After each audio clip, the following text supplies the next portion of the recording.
First and foremost, I'd like to give all glory, honor, and praises to Yahweh, Ba'ashem, Yahweh Shai. Double honors to the apostle elders of Great Millstone who rule well. And salutations to all you brothers out there pushing this word love, truth, sincerity, and humility. Once again, it's the brother Shathia from the Chicago camp coming back to you with what I hope is another quick and edifying sit down. And I'm not sure what I'm going to entitle this, but I can tell you that the inspiration for the sit down came about when I was at the job. I had a moment of downtime, so I just kind of wanted to rest my eyes and my body. And my two coworkers, they were talking about how screwed up things are and how things are really bad and how they don't listen to the mainstream media. And one of them, I can't quote him specifically, but his message was that he doesn't want to necessarily believe everything that the conspiracy theorists say, but he's starting to believe that they're right. Okay? And see, this is something that you have happening all across the world where you have these low-level Edomites starting to wake up out of that slumber and that veil that's been keeping them spiritually blinded for hundreds and thousands of years. Okay, and that reminds me, we'll get that. We'll let this be our first scripture. Isaiah 25:7. And it says, and he will destroy in this mountain the face of the covering cast over all people, and the veil that is spread over all nations. Okay, and that veil comes under the guise of this devil's witchcraft that consists of draconian law, the concept of white and so-called white Jesus. Okay, everything that they do revolves under those three things. All right, there's nothing in this world that does not operate under those three things. Okay, and now since the elite of the Edomites have no use for their low-level brothers, now they're just like, fuck it, we can just come out with anything and we can just basically tell you, yeah, you've been had. Yeah, okay, what are you going to do? And so now these low-level Edomites are starting to realize that they've been had, okay? And especially the ones that have been listening to our videos, they're starting to realize like, hey, this was our time to shine and enjoy our as the scripture says.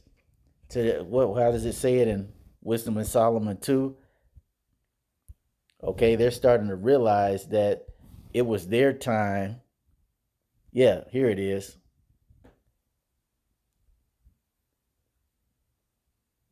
They're starting to realize that, hey, this was our time to, as it says in Wisdom of Solomon 2:6, enjoy the good things that are present, and let us speedily use the creatures as in our youth. Let us fill ourselves with costly wine and ointments, and let no flower of the spring pass by us. Let us crown ourselves with rosebuds before they be withered. Let none of us go without his part in our voluptuous. Right. They're starting to realize like, hey, this was the time that we were supposed to enjoy the blessing, our voluptuousness. Let us leave tokens of our joyfulness in every place, for this is our portion and our lot is this. They're starting to realize, man, we got had. Even the ones that do have something are starting to realize, yeah, I got a good house and, I got 2 cars and a fine woman and I got, a business and maybe a timeshare, some rental properties. But they're just like, man, you telling me I could have been living like this? Oh, they're super pissed.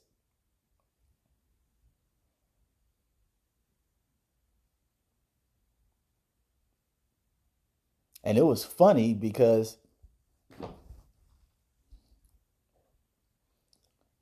they used that term conspiracy theorists, and now it doesn't, the way they used it, like many other people, it doesn't have that taboo stigma to it. Okay, now people are starting to realize, like, maybe these guys, as they said, maybe there was something right that these guys were saying all along. And see, as men of the Lord, this is the same response that we're getting. Folks are starting to realize those guys have been right all along. For the longest time, this was their thought. I forgot what it is. I might be in Wisdom of Solomon, where it says we considered his life madness. Okay.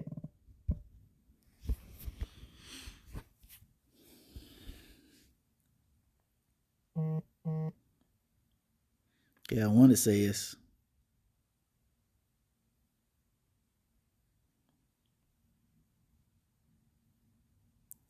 where is it?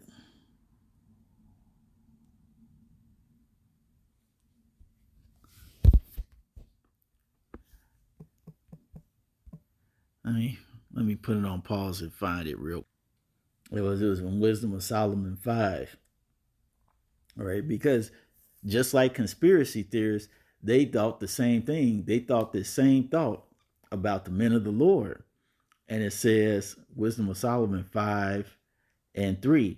And it says, and they repenting and groaning for anguish of spirit shall say within themselves, this was he whom we had sometimes in derision and a proverb of reproach.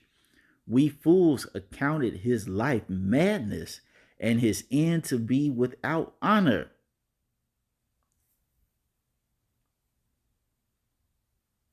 Because you have to understand that if the Lord did not impart this wisdom of the truth to you, many of the things that we say are crazy. Okay? And it sounds kind of far fetched. Not only that, okay, wearing garments. All right, we look what people would call, we look like how people would call disheveled. And then we're out there in the freezing cold, scorching heat, the rain, the snow, the wind. Okay? Saying things that people have no perception or no foresight, perceiving that what would happen. They have no foresight to perceive what could possibly happen. And now you fast forward the clock, they're like, uh-oh, them guys was right. Them conspiracy theorists was right. Them disheveled bum looking guys, they was right.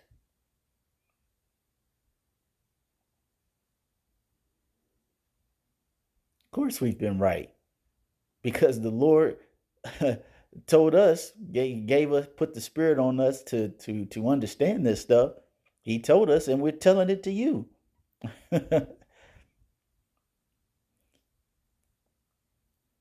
It's just funny to now see people kind of,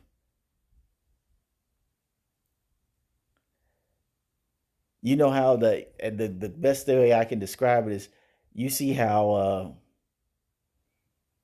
like when something's on sale, how people just make a mad. You've seen those scenes where people making like mad dashes toward the entryway and the checkout lines and this and that, trying to get organized and get these things before the store closes or time runs out.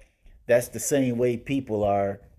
It's like you can see people doing that mentally and spiritually. They're just making a mad dash trying to catch up to what's going on in this world, because they know in their mind, like, man, we've been behind 50, 60 some years.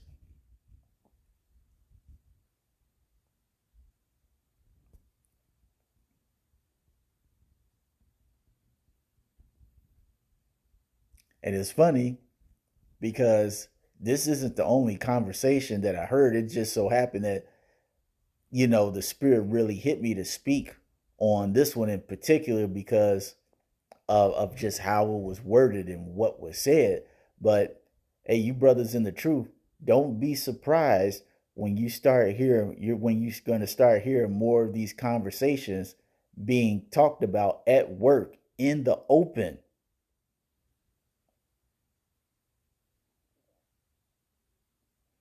Because now is the time for the truth to shine.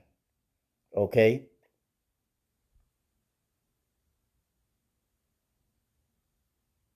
This fruit is now about to be declared to the whole world that this Bible is real, the Lord is real, and the word that he sent through his mouth, the prophets, they are real as well. So that's all I wanted to say on this issue. I hope you all were edified. Until the next time, we're going to say shalom.